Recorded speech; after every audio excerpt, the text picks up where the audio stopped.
She hit me so hard I saw stars. Right there, under the golden lights of her award party, in front of 70 people dressed in polished lies. My sister, the golden girl, the face of compassion, dragged me by my hair across the marble floor while everyone watched. Some gasped, most froze. And my mother, she smiled. Not wide, not cruel, just satisfied. The kind of smile that says, finally, someone put her in her place. I didn't cry, I didn't scream, I just stared at her, memorizing every detail, the trembling in her hand, the way her eyes gleamed with fear disguised as fury. People forget, rage often comes from guilt. By the time security pulled her off me, the cameras had captured enough. But what none of them knew was that her downfall began the moment her fist met my face. We used to share a room. She couldn't sleep without me nearby. She used to braid my hair before school and promise that when she became famous, I'd design her dresses. I believed her. She believed herself. But fame changes people. It rewrites the bloodline. When she started winning awards, she stopped being my sister and became a brand. She used me for errands, for silence, for sympathy. When I tried to build something of my own, a small interior design startup, she told me my ideas were cute. Then she quietly took them, renamed them, and sold them under her label. I found out when her magazine cover featured her new passion for sustainable design. My exact designs, my blueprints, my handwriting, cropped out, but not erased cleanly enough. When I confronted her, she laughed. "Don't be dramatic," she said. "We're family. What's mine is yours." But it was never mutual. The signs of betrayal always start small. Missed calls, avoided eye contact, half-truths. Then one day, her manager sent me a wrong email. Or maybe it was right. It was a sponsorship deal, signed under my company's name. She had forged my signature.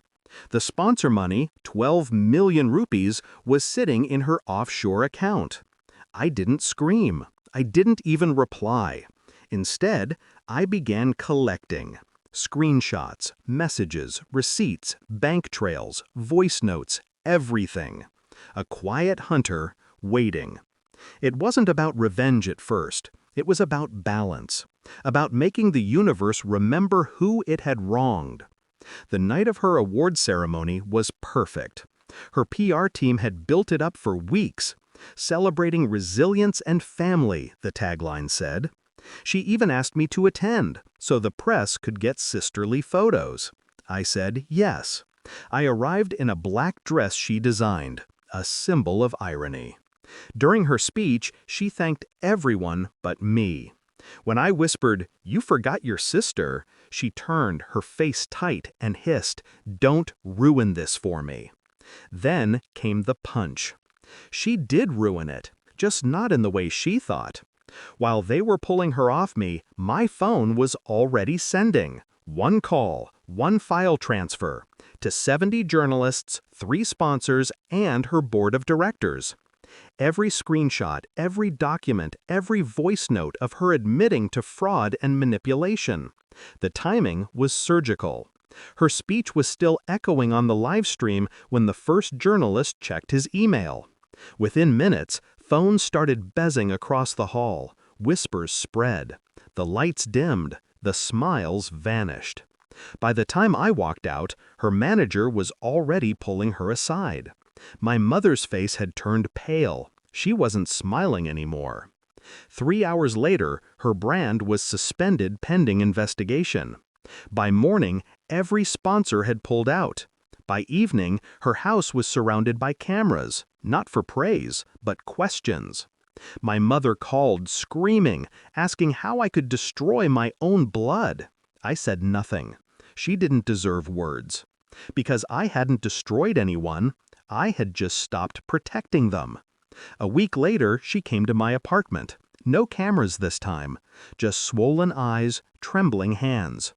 She said she didn't mean to hurt me, that it got out of control, that she'd lost everything. I let her speak.